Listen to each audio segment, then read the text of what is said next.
Comme beaucoup de passions, celle d'Emmanuel Heredia est le fruit du hasard. En 1985, se promenant dans un commerce de dépôt-vente, il aperçoit un appareil d'électrothérapie proposé au prix de 200 francs.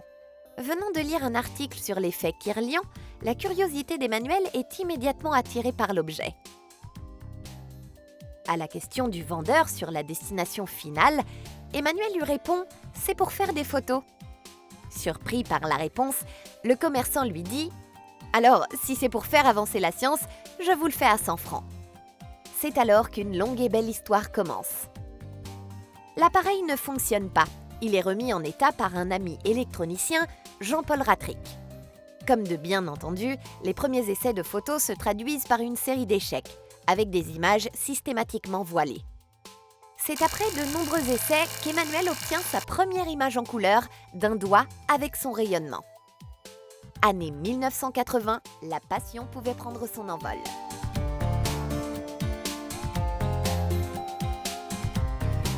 C'est avec cet appareil d'électrothérapie que j'ai transformé pour l'adapter à la photo Kirlian que je réalise la majorité de mes photos aujourd'hui.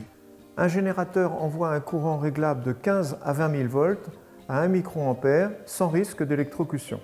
La minuterie permet de régler l'exposition entre 5 et 40 secondes. Dans l'obscurité totale, on dépose un plan film 4-5 inches émulsion sur le dessus. On place l'objet à photographier un doigt par exemple, on déclenche l'appareil.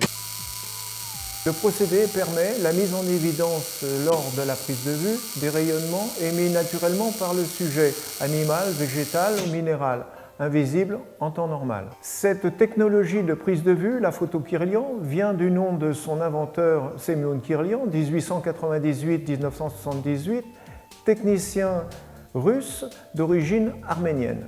Photographe, portraitiste et maître artisan, j'ai consacré une grande partie de mes loisirs à l'évolution et à la conception du matériel de prise de vue.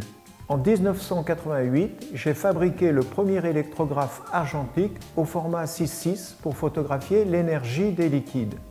Les résultats sont spectaculaires et permettent des études comparatives entre différents produits, l'eau de source, l'alcool, ainsi que de nombreux autres liquides. Je continue mes recherches avec la fabrication d'un nouvel appareil pour photographier les rayonnements des oreilles. L'idée était de permettre aux médecins spécialistes de faire des bilans bioénergétiques à leurs patients. Puis l'ère du numérique arrive.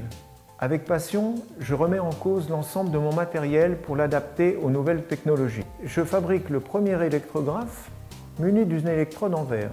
Ceci permet d'utiliser un appareil photo ou un caméscope numérique pour capturer les images.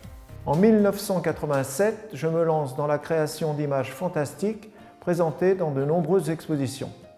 Le peintre Erdal Alantar réalise une forme en métal que j'ai transformée en tableau, exposé à l'UNESCO en 1989.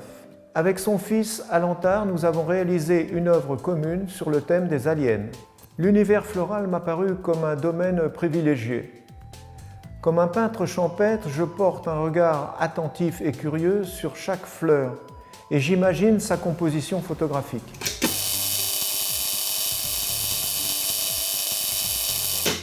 J'ai photographié ainsi des centaines de fleurs.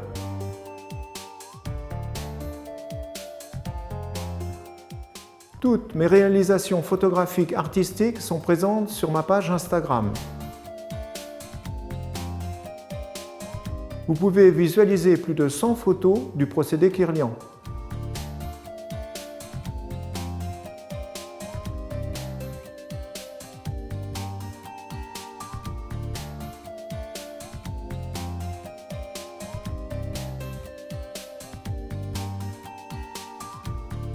La photo artistique Kirlian est ma passion.